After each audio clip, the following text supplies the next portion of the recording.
Bonjour madame, bonjour monsieur, chers téléspectateurs de Communion Télévision. Nous sommes très heureux chaque jour, tout en sachant que vous êtes des fidèles téléspectateurs. Mesdames, messieurs, bienvenue à cette autre sortie de votre émission Décryptons cette plateforme d'édification, décryptons avec ceci des particuliers, revenir sur le message, apporter des éclaircies pour que tout cela qui nous regarde puisse ressortir avec quelque chose de bénéfique, mais avec ceci des particuliers, on conseille, regardez les messages sur Communion Télévision, revenez avec des questions. Ces questions, vous pouvez le faire par SMS au numéro de téléphone qui défile au bas de votre petit écran. Décryptons, c'est avec notre personne ressource, l'apôtre Étienne Comgep. Avec lui, pendant une quarantaine de minutes, nous allons rentrer dans les profondeurs suivant notre thématique de ce jour. Apôtre, bonjour. Bonjour Simon, bonjour chers téléspectateurs, que la grâce surabonde sur vous. C'est un plaisir de savoir que vous êtes en train d'écouter avec intérêt ce que le Seigneur met dans nos bouches, que le Seigneur vous bénisse. Apôtre, comment vous allez? Très bien, par la grâce de Dieu. En jeûne? Ah, quand on jeûne, on ne dit pas. Je ne peux pas dire si je jeûne ou pas. Je me souviens, il y a un temps, quand on essaie un peu de parler du jeûne, on voit des hommes qui étaient totalement différents et qui avaient des attitudes aussi spéciales afin de pouvoir montrer aux autres que non, nous sommes en train de jeûner. Oui, c'est ce que la Bible décrit. Oui. Là, dans autant de Juifs, et même les Juifs qui jeûnaient, dont Dieu leur a demandé de briser leur cœur, et non donner une apparence de piété, d'humilité, alors que en réalité, ils n'ont rien changé. Et même les pharisiens, on dit que lorsqu'ils jeûnaient, ils montraient à tout le monde qu'ils jeûnaient. Ils disaient que moi, je jeûne 2 fois par semaine, et ainsi de suite.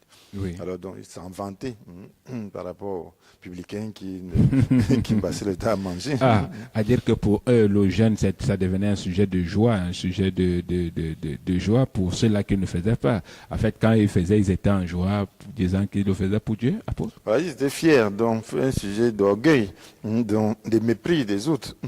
Donc, bref, c'était de l'orgueil spirituel. Oui. Donc, on dit, voilà, je suis capable de faire ceci. Donc, voilà, j'offre des jeûnes à Dieu. Ce sont des exercices spirituels que donc, celui-là ne fait pas. Donc, je les dépasse. Donc, c'est un peu ça. Donc, c'est cet esprit-là qui n'est pas bon. C'est ce que Jésus disait. Que lorsqu'on jeûne, on ne doit pas faire semblant. Oui. On ne peut pas faire savoir aux autres. Parce qu'on jeûne pour Dieu, on ne jeûne pas pour les hommes. Donc, on jeûne pour que Dieu puisse voir. Voilà, moi je pensais que quand on jeûne, il fallait sonner de la trompette pour dire, bon voilà, maintenant, mesdames, messieurs, je suis en train de jeûner, observez-moi. Voilà, si tu fais ça, c'est que tu jeûnes pour en tirer gloire. Donc tu veux que les gens t'acclament. Donc tu veux prendre la place de Dieu. Et là, Dieu n'aime pas. La Bible dit que Dieu résiste aux orgueilleux. Oui. Donc un tel jeûne, tu peux être sûr que Dieu ne t'entendra pas. D'accord. Voilà. Surtout, je ne voudrais pas arriver à ce niveau-là pour faire un truc que Dieu n'entend pas, parce qu'on aura fait des choses qui ne sont pas fiables. Maintenant, apôtre, puisque nous parlons du jeûne, il est important pour vous d'apporter des explications à ceux-là qui nous regardent, parce que il y a le jeûne et jeûne. Voilà. Qu'est-ce que le jeûne? Voilà, le jeûne, c'est s'abstenir de manger et quelquefois de boire. Voyons dans la Bible, donc, les cas de jeûne, c'est la Bible qui nous dit ce que c'est que le jeûne. Donc, voilà, donc, nous voyons des gens qui s'abstiennent de manger et quelquefois de boire. Nous voyons dans le cas des Ninivites, des Jonas, que nous avons bien étudié la fois passée. Donc, ils ont publié un jeûne à la suite des menaces que Dieu leur a adressées. Oui. Donc, alors, ils n'ont ni mangé ni bu pendant 3 jours. Donc, et puis, nous voyons aussi le cas de Moïse. Donc, il s'est retrouvé dans le jeûne sans être préparé. Sans le vouloir. Sans le vouloir, un jeûne forcé. Donc, bon, Dieu l'a appelé à la montagne. Peut-être il pensait que Dieu allait lui faire un plat là-bas. Mais il s'est retrouvé à attendre 40 jours sans manger ni boire. Oui. Vous voyez? Donc, voilà. Donc, mais nous devons faire attention. Nous ne devons pas juste prendre des cas particuliers comme ça et nous lancer dans le jeûne. Oui. Et c'est Dieu qui l'a appelé, c'est un cas spécial. Donc Dieu l'a appelé dans sa présence. Oui. Donc il était dans la présence de Dieu. Et Dieu voulait lui apprendre quelque chose. Que sa présence, c'est la vie. Et sa parole, c'est la vie. Donc l'homme ne vit pas seulement de pain, mais aussi toute parole qui sort de la bouche de Dieu. Donc Dieu devait lui donner des lois. Donc il s'est instruit de ces lois. Dieu lui a communiqué toutes ces lois et toutes ces ordonnances. Pendant tout ce temps, ça l'a nourri. Il n'a pas eu faim, il n'a pas eu soif. Donc c'était symbolique. Dieu lui a montré, voilà, tout ça. La parole doit faire vivre l'homme. Oui. Mais apôtre, si je m'en tiens à ce passage de Moïse, il a passé 40 jours, 40 nuits, vous vous rendez compte qu'à ce niveau-là, il n'avait aucun désir. Parce que si vous passez 40 jours, 40 nuits dans le jeûne, sans manger, sans boire, vous vous rendez compte que c'était quelque chose de très spécial. C'était une prescription divine, apôtre. Oui, il était en présence de Dieu et Oui. Dieu l'a appelé. Donc Dieu l'a appelé de manière, de manière surnaturelle. Donc, il veut dire de manière spectaculaire. Donc Dieu s'est manifesté sur le mont donc, par le feu et il a entendu sa voix. Donc, et puis donc, il n'y avait pas l'ombre d'un doute. Donc quand Dieu t'appelle sur la montagne, bon, tu ne vas pas avec la marmite, tu vas avec le feu. Et surtout, tu ne sais pas, bon, en fait, pour ceux-là qui répondent aux convocations, aux saintes convocations, il n'y a que Dieu qui connaît la suite. Voilà, donc il a appelé après, maintenant, il lui a dit de s'avancer tout seul, de laisser même les autres. Il était avec les anciens, ensuite il dit de s'avancer, et puis Josué était avec lui, il dit de s'avancer encore. Donc il est seul. Donc il se retrouve donc dans cette situation. Et lorsqu'il a brisé l'étape, il a encore recommencé ce processus. Il a encore fait 40 jours, oui, dans la présence de Dieu pour être imprégné de tout cela. Donc ça, c'est un jeûne. Et Jésus lui-même s'est retrouvé à faire 40 jours dans le désert. Donc il a fait 40 jours dans le désert parce qu'il devait commencer son ministère. Il vient d'être baptisé, il a reçu l'onction. Il fallait recevoir des directives. Il fallait être tenté, donc il fallait recevoir quelque chose de Dieu. Être en contact avec Dieu. Et pour cela, il n'a pas mangé. Donc, il n'y avait pas de nourriture là-bas. Donc, il se retrouvait aussi à jeûner. Parce que ce qui primait pour lui, c'était donc ce contact avec Dieu. Ce qui primait, c'était donc cette nourriture spirituelle qu'il devait recevoir. Donc, et c'est pour cela qu'il a dit au diable qu'il le tentait de transformer la pierre en nourriture. Donc, que l'homme ne vivra pas de pain seulement. L'homme n'a pas seulement besoin de pain pour vivre, mais aussi de toute parole que Dieu prononce.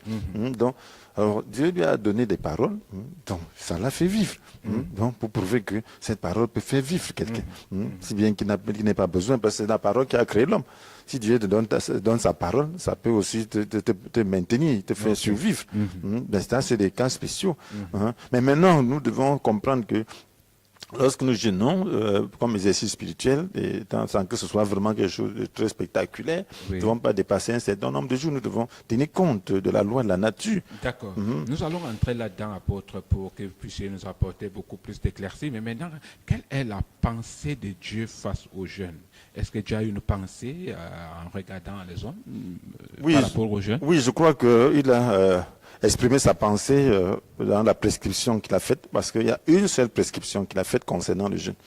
Donc, il a donné une prescription dans Lévitique 16, où il dit clairement, il avait dit qu'on devait au septième mois, du 10e jour, donc faire l'expiation, donc la purification du peuple et du temple, ou du tabernacle à l'époque. Donc, faire la purification, le grand prêtre devait faire cette purification. Donc, ça, c'est dans Lévitique chapitre 16. Donc, le grand prêtre devait faire cette purification. Et cette purification, donc, alors devait permettre que la communion avec le peuple, avec Dieu, puisse avoir lieu. Donc, le grand prêtre, donc, devait entrer dans le lieu très saint ce jour-là. Donc, il devait offrir un taureau pour lui-même, sa famille, il devait et offrir des animaux, donc des boucs pour le peuple. Donc, et puis prendre le sang, entrer dans le temple avec cela, donc dans le lieu très saint. Donc, et puis mettre ce sang sur le propitiatoire, et puis sur le devant du propitiatoire. Mais avant cela, il devait donc encenser le propitiatoire, le lieu très saint. Donc, avec l'encensoir, ayant des braises, il devait mettre le parfum. Donc, voilà, donc le cœur de Dieu, c'est quoi? La Bible dit qu'on devait s'humilier ce jour-là. S'humilier, parce que ce n'est même pas le mot gêne qu'on a utilisé. Donc, le mot gêne n'apparaît pas à ce moment-là. Donc, mais c'est s'humilier. Donc, ça veut dire que dans la pensée de Dieu, jeûner, c'est s'humilier. Donc, le peuple devait s'humilier ce jour-là. Et s'humilier, s'abaisser. devant Dieu, reconnaître ses faiblesses, reconnaître ses torts devant Dieu. Donc ça devait avoir lieu une seule fois l'an. Donc reconnaître que ses faiblesses et reconnaître et puis se réengager, s'engager à suivre Dieu, parce qu'en réalité Dieu a fait alliance avec son peuple. Donc il a dit que si vous êtes mon peuple, si vous dans Exode au 19 et tout, donc que si vous maintenez mon alliance, vous décidez à m'obéir, voilà. Donc maintenant chaque année, donc le peuple devait donc se réengager, dire que nous n'avons pas fait comme il fallait, mais nous voulons nous engager à faire ta volonté. D'accord. Donc c'est pour alors s'abaisser, c'est quoi? On s'abaisse pour celui qui est humble n'obéit pas à un autre. Donc lorsque tu t'abaisses, alors si je veux dire que je veux faire la volonté de l'autre. Donc on s'abaisse devant Dieu pour faire sa volonté. Donc on réprime les velléités de mal, de rébellion. Donc la volonté de Dieu, c'est tout dans les 10 commandements. Peut-être on n'a pas eu de bons rapports avec les uns et les autres. Parce qu'il y a 10 commandements, il y a beaucoup j'ai vraiment 10 commandements. Donc on confesse ses péchés, on reconnaît qu'on a mal fait, et puis on s'engage à faire mieux par la force de Dieu. Donc dans la pensée de Dieu, le jeûne, c'est l'humiliation. L'humiliation de l'homme pour obéir. Donc c'est un engagement. Donc ça doit être accompagné de repentance. Donc c'est un moment de repentance. Donc, et vous allez voir que les vrais jeunes, même que ce soit les Ninivites, personne ne leur a enseigné cela. Mais qu'est-ce qu'ils ont fait quand ils ont reçu les paroles de menace? Alors ils se sont humiliés, ils sont gênés. Donc, la Bible, Jonas leur disait que dans 40 jours, Ninive, une catastrophe adviendra sur Ninive. Mais qu'est-ce qu'ils ont fait? Ils ont dit, cette catastrophe, c'est Dieu qui dit ça. C'est Dieu qui a créé les cieux et la terre. Nous, on peut pas, ça va être compliqué. Oui, on ne peut pas échapper. Donc, ils s'humilient devant Dieu pour demander pardon. Ils ont dit que chacun abandonne ses mauvaises voies, sa méchanceté et tout. Donc, donc ils ont exprimé cela par le jeûne. Disant que nous, on ne mange pas parce que ça nous tient à cœur. Nous savons que manger, c'est la vie.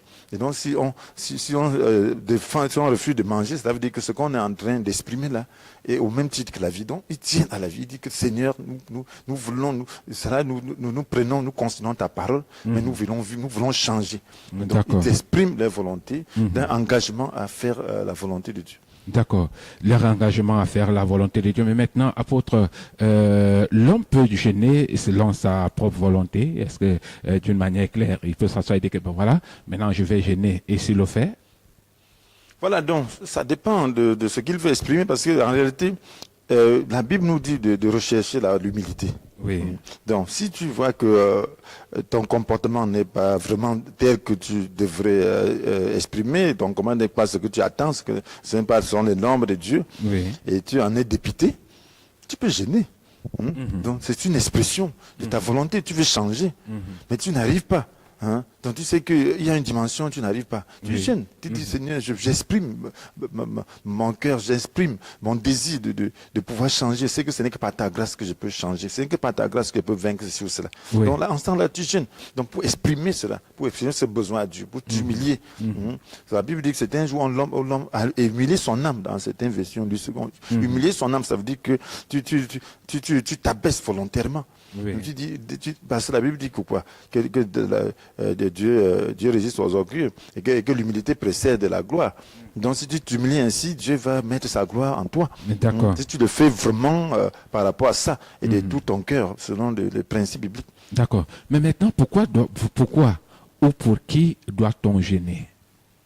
Voilà, ça dépend. Donc on doit gêner pour soi-même et même pour d'autres. Pour des situations. Donc, nous sommes là sur des serviteurs de Dieu. On peut avoir un fardeau, on peut voir une situation. Donc, et puis, comme les gens ont gêné pour le pays. Donc, lorsque le pays, on voit qu'il y a les menaces par-ci, par-là. Donc, si tu es concerné, si tu sens que tu es concerné, donc tu dois comprendre que c'est pas bien.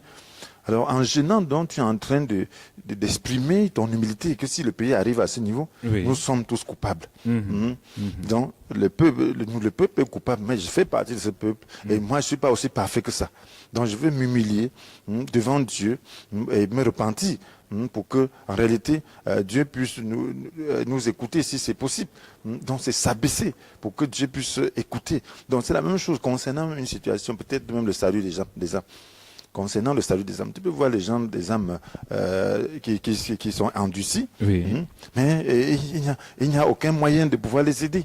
Donc, tu dois gêner, exprimer ton abaissement, ton incapacité devant Dieu. Dis que normalement, je devais sauver ces âmes, mais je n'en ai pas les moyens. Oui. Donc, ça veut dire qu'il y a un problème.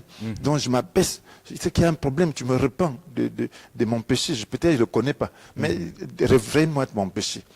Tu t'abaisses pour avoir les moyens de pouvoir sauver ces hommes. Parce que ces hommes sont en perdition, mais c'est toi qui devais les sauver, mais tu n'arrives pas. Tu vas faire comment? Donc, il faut t'abaisser devant Dieu. Donc, tu peux gêner même pour une situation dans ta vie. D'accord. Donc, lorsque tu as un problème dans ta vie, tu dois savoir que ça ne devrait pas arriver. Mais si c'est arrivé, ça veut dire qu'il y a un problème. Oui. Tu t'humilies devant Dieu pour t'abaisser et pour te réconcilier, pour te repentir, afin que le Seigneur puisse donc manifester sa puissance. Parce qu'un enfant de Dieu devrait être, si on vit bien, si on est de bonne moralité, si on a les fruits de l'esprit, dont la loi de Dieu est pour tout le monde. D'accord. Donc, si tu es parfait, ça veut dire que le mal ne devrait pas t'atteindre. Et si le mal t'atteignait, alors Dieu allait te sortir toujours de cela. Mais s'il n'arrive pas à te sortir, ça veut dire qu'il y a un problème. C'est-à-dire, apôtre, ceux qui jeûnent doivent... est-ce qu'il y a des objectifs qu'on doit se fixer ou le jeûneur doit se fixer en jeûnant, bien sûr? Bien sûr, lorsqu'on jeûne, on doit savoir que dans Ésaïe 58, on voit dans Ésaïe 58 que Dieu décrit une forme de jeûne. Oui. Donc des gens qui jeûnent, donc pour l'apparence, ils couvrent la tête comme le jonc, mais ils frappent de coups méchamment, de coups de poing.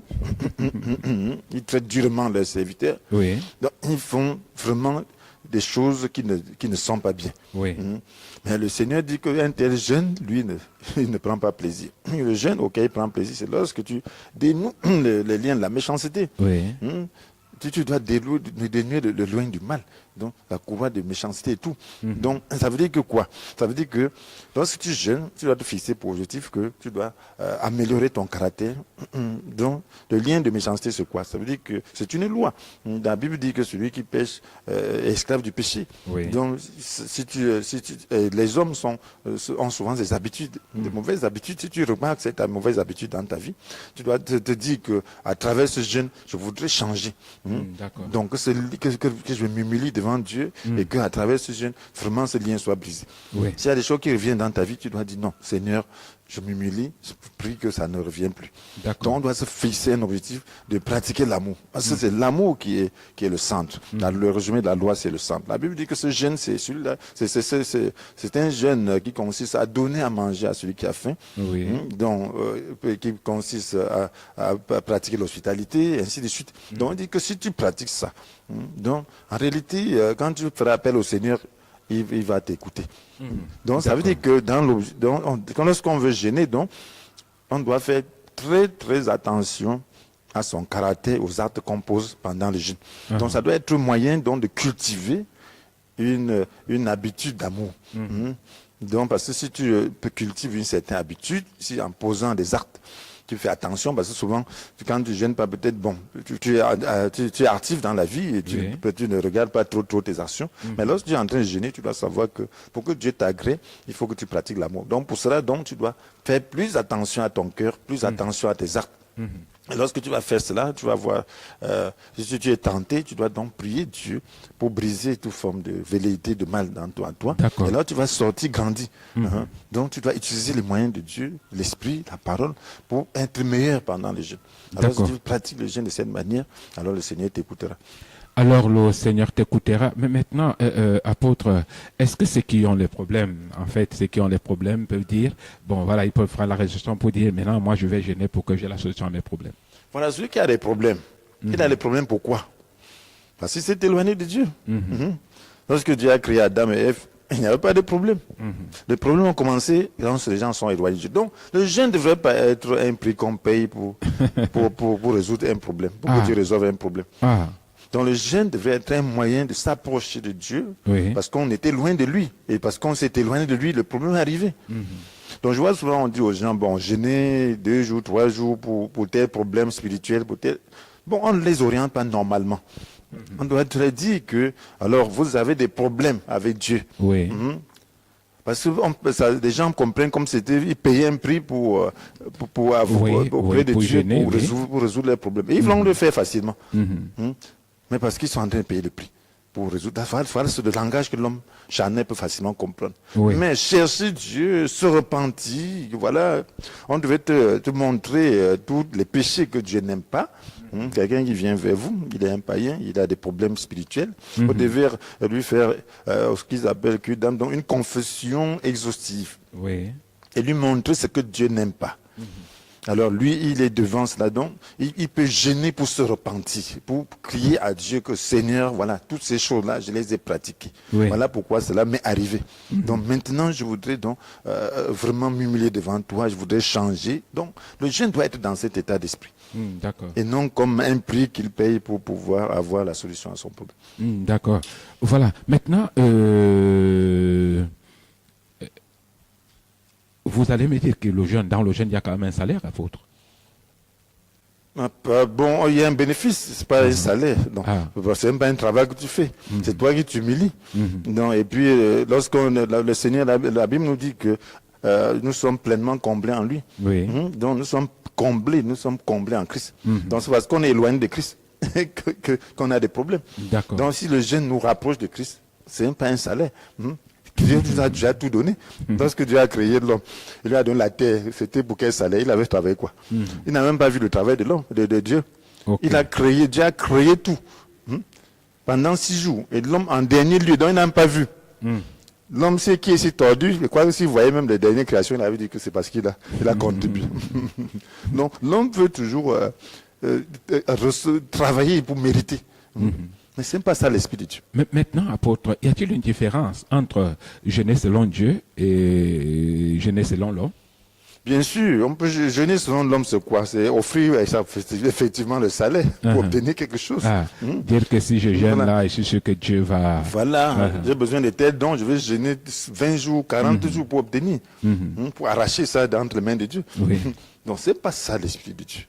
Dieu voudrait que si le don est nécessaire, tu te rapproches de lui. Oui. Si tu jeûnes, que tu vois plutôt ta misère spirituelle, que tu vois que pourquoi je n'ai pas ce don. J'ai demandé, je l'ai pas eu. Ça veut dire que j'ai un problème. Oui. Peut-être mon cœur n'est pas bien disposé, c'est ma baisse. Donc on s'abaisse. Ce n'est pas parce qu'on paye un prix.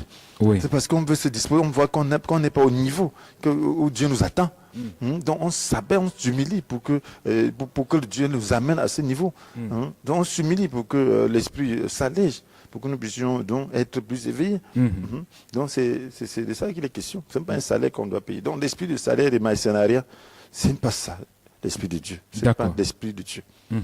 Mais qu'est-ce que le jeûne apporte dans l'esprit? Quand on jeûne selon Dieu, est-ce qu'il y a quelque chose que le jeûne apporte dans l'esprit? Bien sûr, le Seigneur avait dit dans Luc 21, à ses disciples, verset 34, donc il dit, prenez garde à vous-même. Prenez garde à vous-même pour que vos esprits ne s'alourdissent pas. À force de trop bien manger, de trop boire, et de vous tracasser pour les choses de la vie. Sinon, alors ce grand jour vous surprendra tout à coup. Donc, viendra sur vous tout à coup. Donc, en réalité, ce que Dieu attend, donc il dit qu'on doit prendre garde pour ne pas trop bien manger et que l'esprit ne s'alourdisse. Donc l'esprit s'alourdit quand on veut toujours trop bien manger. Ça veut dire que la nourriture peut alourdir l'esprit. La nourriture, elle peut alourdir l'esprit. Que quand on a beaucoup bien mangé, on est fatigué, on veut simplement dormir. Voilà, si tu passes tout ton temps à ne faire que ça, après ce sera le plaisir de me tracasser pour les choses de la vie, tu n'as plus le temps. Donc tout ça, ça veut dire que le jeûne permet à ce que l'esprit s'allège. Et un esprit allégé, c'est quoi? C'est un esprit éveillé. Donc c'est l'esprit de l'homme qui est le centre de sa vie, de sa vie spirituelle. Oui. Donc maintenant, s'il est alourdi donc par la chair, par la nourriture, trop de nourriture, alors là, il ne pourra plus s'éveiller. Donc il n'aura plus une perception spirituelle normale. Oui. Donc il sera lent à comprendre. Lorsqu'il lit un verset, il est lent à comprendre. Oui. Il analyse selon sa tête. Le cœur n'arrive pas à saisir ce que Dieu dit. Donc lorsqu'on donne un message de révélation, il ne comprend rien. Il veut tout comprendre selon la logique humaine. Ça n'entre pas, ça. Il ne comprend rien. Il dit que ce sont des bêtises qu'on est en train de faire. Oui. Donc, voilà. Donc, alors parce que son esprit n'est pas éveillé. Parce que Seigneur, l'apôtre Paul dit que si notre évangile demeure voilé, il ne l'est que pour ceux qui vont à la perdition. Oui. Hein, pour les incrédules, le Dieu de ce monde a aveuglé leur esprit. Pour que, c'est aveuglé leur esprit pour qu'ils ne voient pas briller la lumière de la bonne nouvelle, qui fait resplendir la gloire de Jésus. Lui qui est l'image de Dieu. Donc, c'est un aveuglement. L'esprit alourdi rend aveugle. Donc, on ne perçoit pas les choses telles que Dieu les perçoit. Donc, quand vous êtes dans cette situation, si vous êtes là à critiquer tout ce qu'on dit, c'est que vous avez un problème. Si on les choses spirituelles, vous critiquez, il y a un problème. Ça veut dire que vous êtes alourdi spirituellement. Si vous êtes un chrétien, vous êtes alourdi spirituellement, vous n'arrivez pas à percevoir les choses. Donc vous avez besoin des jeunes pour vous alléger spirituellement. Donc pour vous humilier et dire, Seigneur, j'ai des problèmes. Comment je n'arrive pas à comprendre? Donc tu penses que tu es le meilleur homme du monde. D'accord. Donc ça c'est un esprit alourdi qui n'arrive pas à ressentir ce que Dieu dit, ce que l'esprit lui-même dit de toi. Oui. D'accord. Voilà, apôtre, nous allons observer une petite respiration musicale, on se retrouve derrière.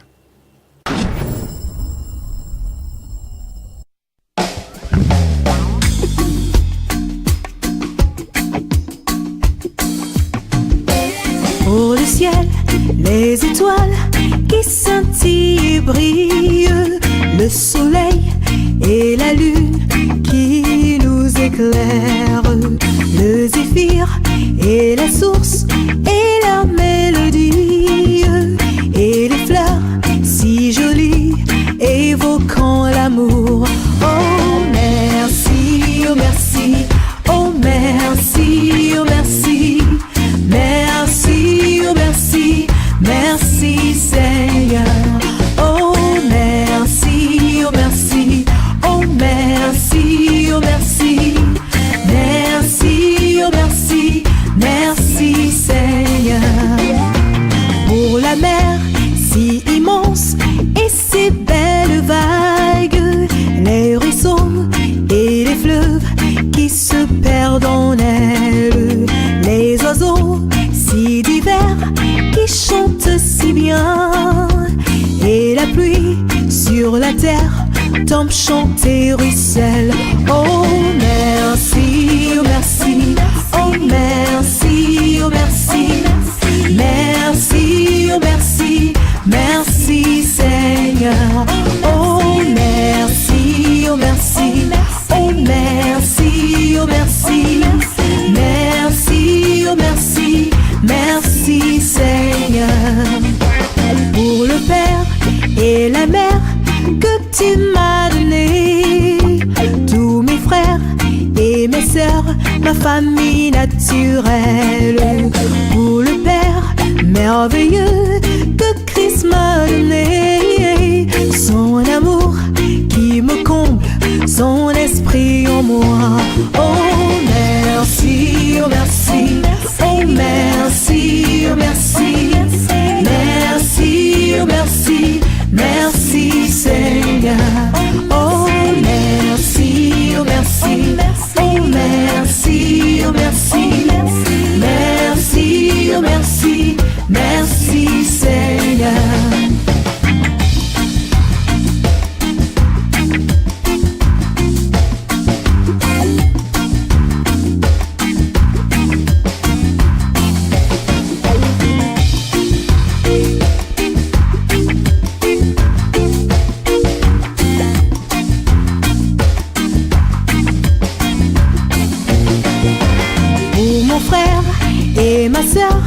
Fils de Dieu comme moi, pour l'église triomphante bâtie par toi-même, pour le Père, le refuge, le sauveur, l'ami, l'avocat et le juge qu'est le Seigneur Jésus.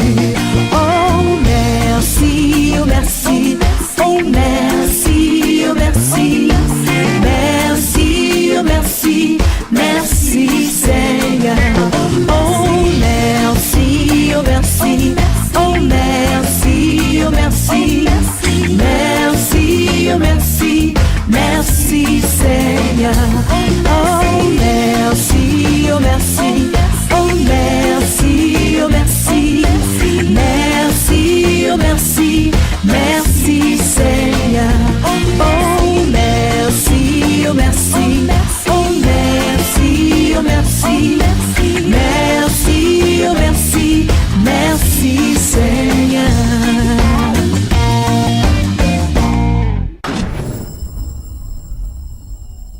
Retour dans ce studio après cette respiration musicale, mesdames, messieurs, chers téléspectateurs. Nous parlons du jeûne, le cœur du Père, quatrième partie. Pour cette quatrième partie, nous nous attardons un tout petit peu sur le jeûne. Mais maintenant, la question que je pose maintenant est de savoir, est-ce que Dieu a fait un choix pour le jour de jeûne? Non, dans l'Ancienne Alliance, il a fait un choix parce que c'était un culte rituel. Oui. Il y avait un tabernacle et puis un temple. Oui. Donc c'était un peuple physique. Donc il devait donc chaque année au 7e mois, le 10e jour, donc faire l'expiation. Donc purifier le peuple, purifier le lieu du temple, ainsi de suite, purifier le lieu très saint. C'est le seul jour où le grand prêtre entrait dans le lieu très saint. Oui. Parce que c'est lui seul qui était qualifié pour entrer dans le lieu très saint. Le sacrificateur était qualifié pour entrer dans le lieu saint. Le lévite était qualifié pour rester dans les parvis, ainsi de suite. Donc, le jour de jeûne, Oui. que Dieu a appelé le jour d'humiliation, d'expiation aussi. Oui. Donc, le grand prêtre devait entrer. Donc, voilà le seul jour que Dieu avait prescrit. Mais les autres jours, lorsque nous lisons la Bible, nous voyons qu'on pouvait publier un jeûne devant une situation. Joël demande d'ailleurs, dans Joël 1, verset 14, en décrivant le malheur qui devait venir sur le peuple de Dieu, il lui demande de publier un jeûne, donc pour s'humilier, donc pour montrer à Dieu qu'il veut encore vraiment s'abaisser et faire sa volonté. Donc, il n'y a pas un jour pour le jeûne, mais il y avait un jour pour le jeûne. Lorsque vous lisez dans le livre des Actes, où l'apôtre Paul dit que la période de jeûne était passée. Donc il s'agit de cette période qui était institutionnalisée par Dieu. Dans les jours, c'est le 10e jour du 7e mois. Donc les Juifs respectaient ça parce que c'était une prescription. Mais en dehors de ça, il n'y a pas un jour. Donc on doit jeûner à tout moment. Une église peut publier un jeûne, des églises d'une nation peuvent publier des jeûnes concernant une situation, donc par rapport à une situation. Et si tel est le cas, apôtre, et si tel est le cas, qu'est-ce qui doit caractériser ce jour si un jeûne est publié, peut-être par une communauté, par une nation et j'en passe? Voilà, c'est important de recevoir la parole de Dieu. Donc il faut lire la parole de Dieu, il faut avoir des révélations. Donc il faut avoir la pensée de Dieu. Donc il faut que les gens puissent regarder le standard de Dieu. Donc lire la parole de Dieu et chacun se mesure à la lumière de la parole de Dieu. Donc lorsqu'on se mesure à la lumière de la parole de Dieu, on se rend compte qu'on s'est éloigné de ce standard. Donc on recherche pendant ce jeûne le standard de Dieu. Et on prie donc pour demander la grâce de Dieu. Et on se repent, on étudie davantage la parole de Dieu et on prie. Et puis maintenant, on peut prier donc pour la chose pour laquelle on publie le jeûne. D'accord. Mais maintenant, parlant du jeûne toujours, quelle attitude doit-on adopter dans le jeûne? Est-ce qu'il y a des attitudes assez spéciaux? Bon, voilà donc les attitudes qu'il faut adopter. Donc, je demande aux téléspectateurs de se référer mon livre intitulé Marcher par l'Esprit. Il y a une partie jeûne où je décris comment entrer dans les jeûnes et les périodes de jeûne. Si vous voulez jeûner, si Dieu vous conduit dans un long jeûne, comment y entrer, comment préparer et comment sortir. C'est important.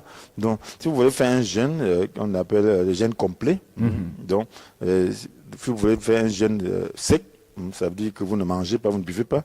Dépassez pas 3 jours. Parce que si vous dépassez 3 jours, ça pourra affecter votre santé. Ça pourra affecter vos reins. Donc, parce qu'en réalité, nous sommes des êtres d'abord naturels. Donc, nous devons tenir compte des sciences, donc de la physiologie et de tout, l'anatomie. Donc, nous devons donc comprendre que, humainement parlant, nous ne devons pas faire des jeûnes assez pendant longtemps. Donc, à moins que ce soit comme le cas de Moïse, parce que je ne sais pas, Dieu peut toujours faire cela, on ne peut pas limiter Dieu, mais ce n'est pas le cas commun. Donc, ce n'est pas commun. Donc, ne faites pas les erreurs. Il ne faut pas faire des erreurs. Vous suicider. Donc, dire que Moïse a fait ci, je veux faire aussi. Non. Donc, même ceux que vous entendez dire qu'ils ont fait 40 jours, ils prennent des précautions. Oui. Ils s'alimentent autrement pour pallier à ce qui manque. Donc, vous devez donc faire attention. Donc, vous devez boire de l'eau. Donc, vous devez éviter de manger de la viande à la veille. Et puis, éviter de manger aussi de la viande après le jeûne. Nous pouvons rompre avec la viande. D'accord, ça, ce sont des précisions qui valent la peine. Je pense que nos téléspectateurs vont se référer au livre Marcher par l'Esprit. Vous avez dit après. Voilà, oui, Marcher par l'Esprit. Voilà. État plus jeune, vous aurez plus d'éclaircies là-dessus. Bon, voilà. Est-ce qu'au sortir du jeûne, apôtre, on peut constater une transformation dans la vie? Oh, c'est même ça. S'il n'y a pas de transformation, ça veut dire que le jeûne n'est pas réussi. Oui. Donc, une habitude se cultive. Donc, se cultive, ça veut dire que lorsque vous sémez une habitude, alors vous avez un caractère. Oui. Donc, au sortir du jeûne, vous devez avoir un caractère nouveau. Donc, et cette habitude qui se cultive, c'est quoi? C'est l'habitude d'amour. Oui. Donc, vous devez faire plus attention. Le jeûne vous donne l'occasion de faire plus attention à votre attitude, à vos actes, dans vos pensées. Oui. Donc, parce que vous voulez donc être agréé par Dieu. Vous voulez un changement, vous voulez vous abaisser. Donc maintenant, au sortir de cela, parce que vous avez fait attention, vous devez continuer sur la même lancée pour que vous puissiez vraiment passer d'un niveau de sainteté à l'autre. Parce qu'en réalité, la Bible nous dit de faire de rechercher la paix, de faire la paix avec tout le monde et de mener une vie de plus en plus sainte, sans laquelle nul ne verra le Seigneur. Oui. Donc nous devons toujours avancer dans la sainteté, donc dans la sanctification. Donc le jeûne est le moyen d'avancer dans cette sanctification. Oui. Donc au bout du jeûne, alors celui-là qui était toujours récalcitrant doit être plus doux, doit être obéissant, doit être réfléchi, parce qu'il a été moulé, il a fait attention.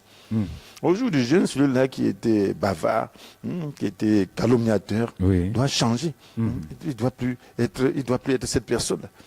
Au jour du jeûne, celui-là qui était négligent, qui était paresseux par rapport à la parole, doit changer. Donc il doit s'approcher de Dieu et avoir l'onction, la grâce nécessaire pour pouvoir donc changer et faire ce qui est mieux. Oui. Donc, voilà c'est des bénéfices du jeûne. Ouais. S'il y a un bénéfice dans le jeûne, à dire que ça devient plus intéressant. Voilà. Mais pensez-vous que pendant le jeûne, l'homme peut se décharger de son joug? En fait, est-ce que c'est possible, apôtre? Bien sûr, le joug, c'est quoi? Le joug, c'est le joug de notre nature. Oui. Nous sommes prisonniers de notre propre nature. Donc nous sommes nés, le Seigneur Jésus dit que celui qui pratique le péché est esclave du péché. Donc on est né, la Bible dit que tous sont péchés, sont privés de la glorieuse présence de Dieu. Donc nous naissons vraiment liés, ayant le joug de l'obéissance. La Bible nous dit que cette désobéissance vient d'un pouvoir, d'une puissance, dans Ephésiens 2, dont le chef de puissance spirituelle mauvaise. On dit que cet esprit-là qui agit dans les hommes rebelles à Dieu. Donc les hommes qui sont rebelles à Dieu sont sous la tutelle d'un esprit, d'une puissance spirituelle. Donc maintenant le jeûne doit briser le lien qui nous unit à cette puissance. Donc tout péché qui est récurrent dans notre vie est lié à l'esprit de désobéissance. Donc nous devons briser cela. Nous devons briser donc le lien avec cette puissance-là pour être libre. Donc le jeûne nous dit que nous permet de nous humilier pour que ces liens-là se brisent dans nos vies. D'accord. Mais maintenant, est-ce que le jeûne peut être synonyme de l'école quand on jeûne? De l'école? Oui, donc du genre apprendre pendant le jeûne. Oui. Donc voilà, je crois que c'est une bonne chose. C'est un apprentissage pratique. Parce que le Seigneur voudrait que par année de son peuple s'humilie pour revoir ses voies. Donc c'est un apprentissage. Donc ça permet de regarder à soi-même. Donc de voir, de comparer le standard de Dieu au nôtre. Parce qu'en réalité, le Seigneur nous demande de ne pas regarder aux autres. Parce que souvent, qu'est-ce que nous faisons?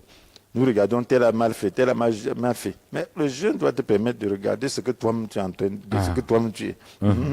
Et que tu apprennes à ne pas regarder l'autre par rapport à ses fautes, mais par rapport à ses qualités. D'accord. Donc, nous devons donc plutôt cultiver donc, cette capacité à regarder à nous-mêmes, au standard de Dieu, et puis avancer et nous repentir, parce qu'on regarde soi-même, ce n'est pas pour se frustrer et puis se mépriser. Donc, ce n'est pas quelque chose de négatif, mais c'est pour que Dieu enlève la faute. Tu peux laver un habit sans voir où la tâche se trouve. Donc quand on dit regarder à soi-même, ce n'est pas pour être déprimé. Donc, c'est parce que le Seigneur nous dit que si nous reconnaissons nos fautes, il est fidèle et juste. Par conséquent, il nous pardonne nos fautes, il nous purifiera de tout le mal que nous avons commis. Donc, c'est permettre que le mal que nous avons commis soit purifié et que le changement nous soit donné par la grâce de Dieu. Donc, voilà, donc, on doit faire dans le progrès spirituel. Donc, c'est une vraie école. Bon, parce que pendant les jeûnes, il y a aussi la tentation. Parce que le diable sait que tu veux faire ce progrès, il va te tenter. D'accord. Donc, parce que quand c'est cette tentation donc, qui te permet donc, d'évaluer le travail qu'il a fait en toi. D'accord. D'accord. Maintenant, pour les hommes, voilà. Est-ce que pour les hommes, apôtres, quand on essaie un peu de voir, quel est le jeûne qui est important pour les hommes? Est-ce que le jeûne qui est pris selon leur volonté ou le jeûne qu'on peut leur imposer? Voilà, donc, les hommes, lorsque vous êtes dans une communauté, ça veut dire que vous devez être dans le même état d'esprit. Oui. Donc, lorsque un jeûne est publié, donc vous devez y entrer avec simplicité. Oui. Parce que c'est l'Esprit de Dieu. Oui. Vous allez en bénéficier. Maintenant, dans la vie privée, nous avons le Saint-Esprit pour nous diriger à prendre des jeûnes. Oui. Personnellement. Je me souviens, au début du ministère, le Seigneur me conduisait quelquefois à prendre des jeûnes. On se recevait beaucoup de gens individuellement, ainsi de suite. Oui. Peut-être il y a un cas, et donc je me dis, le Seigneur me conduit dans le jeûne. Je dis, bon, je me lève comme ça, bon. Puis, ça, c'est des coups jeûnes, pas de très longs jeûnes. L'Esprit me dit, je ne mange pas. Bon, voilà, j'obéis. Donc ça continue, le soir, je ne mange pas. Bon, deuxième jour, je ne mange pas. Bon, finalement, une situation se présente à moi, et c'est là que je me rends compte pourquoi je ne mangeais pas. Oui. Donc, et là, je veux croire l'embarras qui est imposé à votre épouse en ce moment. Oui, évidemment. Bon, heureusement que l'esprit c'est spirituel. Oui. Donc, me soutient à ce moment-là. Dit, bon, c'est l'esprit, quand c'est le Seigneur, il dispose. Et puis, bon, quand tu aimes le Seigneur, donc Dieu donne l'épouse de chacun, selon l'œuvre qu'il a fait. C'est vrai. C'est vrai. Donc, et puis, maintenant, voilà le cas qui se présente devant moi, de prière. Là, je fais la prière, et puis ça marche. Parce que Dieu m'a préparé, m'a humilié. Donc, pour que je puisse me mettre dans une situation qui est propice pour que sa grâce se manifeste. Oui, en nous expliquant ça, vous voulez nous faire comprendre que le jeune doit occuper une place de choix dans la vie de tout un chacun? Bien sûr, regardez ce que Jésus a fait. Jésus, il est là, il veut s'acheter à manger, il envoie les disciples s'acheter à manger. Il a faim, il marchait, il a faim. Mais ce n'est plus ça. Voilà la femme samaritaine qui arrive pour puiser de l'eau. Oui. Bon, il commence un ministère spirituel. Il comprend qu'il a un ministère à rendre. Oui. La femme s'en va maintenant allaiter son village et tout. Pendant ce temps, les disciples qui sont allés acheter du pain pour lui reviennent et le pressent à manger. Ils disent, bon, mange, maître. Il dit, non, je ne veux pas manger maintenant. Ils se disent que par derrière, quelqu'un lui a apporté à manger. Il a dit, non, ce qui me nourrit, c'est d'accomplir la volonté de celui qui m'a envoyé et de mener à bien l'œuvre qu'il m'a confiée. Donc, c'est ça qui le nourrit. Donc, il jeûne. Jeûner, ce n'est pas seulement faire un jour. Il a sauté un repas pour rendre le ministère. Maintenant, la foule est venue, il a rendu le ministère. Si le ventre était plein, l'esprit pouvait être alourdi, un tout petit alourdi. Et donc, là, vous nous expliquez que l'impact est souvent très visible quand on est dans cette attitude-là. Bien sûr, quand l'esprit te conduit, quand tu priorises l'œuvre de Dieu. Voilà, je prends un exemple. Voilà. Tu dois rendre le ministère peut-être à 16 heures. Tu n'as pas eu le temps de manger. Maintenant, Il est peut-être 16h, peut-être 15h30. Toi, tu vas te mettre à manger pour aller au ministère. Là, c'est compliqué. Tu vas arriver en transpirant, le ventre sera lourd. Oui, et peut-être même en somnolent. Donc, voilà, dans la vie, il faut savoir prioriser. C'est ça D'accord. les jeunes. D'accord. Hein? Donc, D'accord. c'est privilégier le service de Dieu par rapport au ventre. Mais le Seigneur nous a montré cela. Donc, on doit apprendre, par exemple, le dimanche. Il ne faut pas tenir absolument à manger. Peut-être tu t'es levé, bon, finalement, il n'y a pas de possibilité, le lait est déjà là. Peut-être certains viennent en retard parce qu'ils veulent manger. Et là, Ça c'est peut pas être bien. ça peut être ça. C'est pas bon. Donc, jeûne. Pourquoi ne pas jeûner? Quelquefois, les enfants vont apprendre à jeûner. Ils disent que voilà, il est déjà tard, vous ne pouvez plus manger. Donc, allez à l'église. Et quand vous faites ça, Dieu va les donner plus de grâce. D'accord. Maintenant, apôtre, que dire donc à ceux qui n'ont jamais jeûné dans leur vie? Vous le dites en 1 minute, parce que le temps qui nous a imparti est arrivé presque à son terme. Voilà, je voudrais simplement dire que le jeûne est une activité spirituelle. Donc, si le Seigneur l'a fait, si Moïse l'a fait, Élie l'a fait, les apôtres l'ont fait, ça veut dire que tout chrétien doit le faire. Voilà pourquoi Jésus dit quand vous jeûnez, parce que ça veut dire, quand vous jeûnez, ça veut dire qu'en réalité c'est une activité. Donc tout chrétien doit jeûner. Donc apprenez à jeûner lorsque vous avez des habitudes, que vous voyez que votre vie spirituelle n'est pas ce qu'elle devrait être, jeûnez. Demandez à Dieu, Seigneur, aide-moi. Voyez ce problème dans ma vie et priez Dieu, et puis vous allez vous rendre compte que ce sera mieux résolu. Et pendant que vous jeûnez, donc pratiquez ce qu'on vient de dire. Faites plus attention à votre caractère, à vos rapports interpersonnels, et vous allez vous rendre compte que Dieu va vous assister. Donc c'est tout ce que je peux vous dire. Merci, apôtre, d'avoir répondu présent à notre invitation et de vous avoir prêté volontiers à nos questions.